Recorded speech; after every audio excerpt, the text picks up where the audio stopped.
और अगली खबर है डीग से, जहां पर डीग से सामने आया दहेज हत्या का मामला। लाठी डंडों से मार मार कर जख्मी किया गया। इलाज के दौरान महिला ने दम तोड़ दिया। पीहर पक्ष ने ससुराल वालों पर आरोप लगाया है हत्या करने का मामला दर्ज कराया गया है। सीकरी थाने के लबान गांव का ये मामला बताया जा रहा है।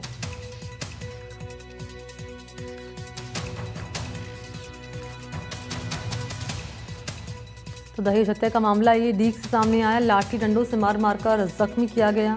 इलाज के दौरान महिला ने दम तोड़ दिया और जो पीहर पक्ष है वो ससुराल वालों पर आरोप लगा रहा है हत्या करने का। और इस मामले को लेकर रिपोर्ट भी दर्ज कराई गई है। सीकरी थाने के लबान गांव का ये मामला बताया जा रहा है।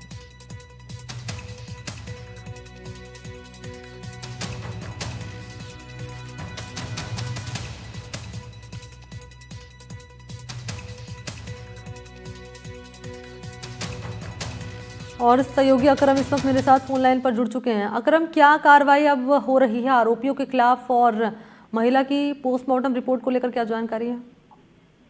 देखिए मनी, पुलिस इस मामले को लेकर एक्टिव हो गई है और जगह जगह तबीज दे रही है। साथ में जो आरोपी थे वो ससुराल पक्ष के लोग थे जो अब वो घर से फरार हैं। साथ में जो मेडिकल रिपोर्ट के अनुसार जो परिजनों ने बताया है कि जो डॉक्टर ने, अभी मेडिकल रिपोर्ट तो नहीं आई, फर्स्ट ऑफ ऑल उन्होंने बताया था कि जो विवाहिता थी, जो लड़की थी, जो मृतक थी, उसके सिर में चोट थी और गला दबाया गया था, जिसको लेकर पुलिस जो मेडिकल रिपोर्ट है वो भी आने वाली है। साथ में कल इन्होंने मामला दर्ज कराया था, जिसको लेकर पुलिस अब जगह जगह दबिश दे रही है। साथ जो उनके परिजन थे उन्होंने बताया था कि ये 5 वर्ष पूर्व पहले इन्होंने शादी की थी 2 लड़कियों की, जिस मामले को लेकर ये लगातार बड़ी मांग कर रहे थे दहेज को लेकर। और ब्रेजा गाड़ी और एक मोटरसाइकिल, जहां ये गरीब परिवार था कैथवाड़ा निवासी, जो उसकी मांग को पूरी नहीं कर पाया। और साथ में इन्होंने मारपीट इतनी करी ससुराल वालों के, जो रमजाना और थी, उसके माथे में चोट लगती है और गंभीर हालत में उसे अलवर ले जाया जाता है। अलवर ले जाने के बाद फिर उसे जयपुर ले जाया जाता है।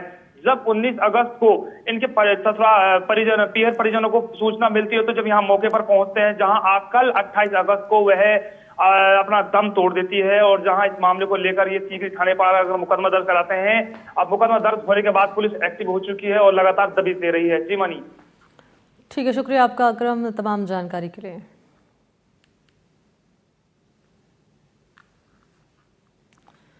तो अकरम बता रहे हैं कि कैसे इस मामले में अब कार्रवाई पुलिस की टीम कर रही है।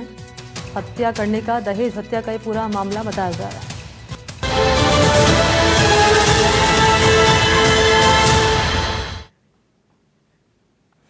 और चलिए रुको करेंगे खास पेशकश ट्रेंडिंग न्यूज का।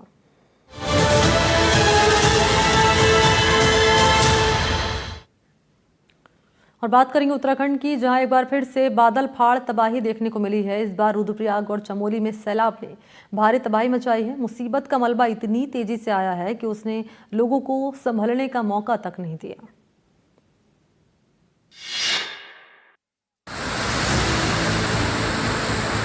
उत्तराखंड में एक बार फिर बादलों ने कोहराम मचा दिया है। रुद्रप्रयाग और चमोली में बादल फटने से भारी तबाही आई है। रुद्रप्रयाग के तहसील बसु केदार और चमोली के देवाल में तबाही के बादल फटे और फिर कोहराम मचा दिया। मुसीबत का मलबा इतनी तेजी से आया कि उसने लोगों को संभलने का मौका तक नहीं दिया है। बताया जा रहा है कि मलबा लोगों के घरों तक पहुंच गया है, जिससे कई लोग फंसे हुए हैं, तो वहीं कई गाड़ियां भी फंसी हुई हैं। फिलहाल जेसीबी मशीन के द्वारा मलबा हटाने का प्रयास किया जा रहा है। रुद्रप्रयाग में मूसलाधार बारिश की वजह से मंदाकिनी नदी उफान पर है और नदी खतरे के निशान के ऊपर बह रही है। 2013 की आपदा के बाद फिर ऐसा मंजर नजर आ रहा है, जहां मां धारी देवी मंदिर तक नदी का पानी बह रहा है। लगातार बारिश से अलकनंदा विकराल रूप में बह रही है। अलकनंदा नदी में उफान की वजह से नदी का पानी बद्रीनाथ हाईवे के सिरो बगदच के पास मिनी गोवा पीच के पास राजमार्ग पर बह निकला है, जिससे आवाजाही बंद हो गई है।